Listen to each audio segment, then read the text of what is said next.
Tem muito crente na igreja que vive desconcertado. Irmão do cabelo grande, ele diz que não é pecado.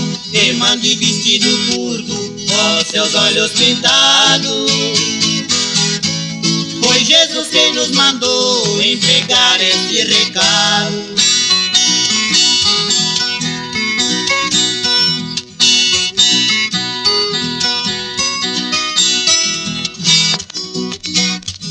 As irmãs que pintam unhas, lá no céu não vai entrar.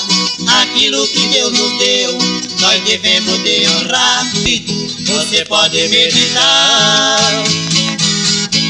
Jesus Cristo breve volta e você pode ficar.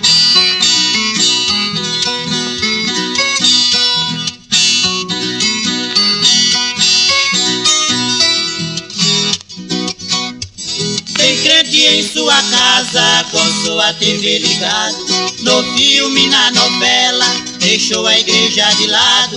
Só lembra de Jesus Cristo quando está angustiado. Aí ele vai notar o quanto dói o pecado.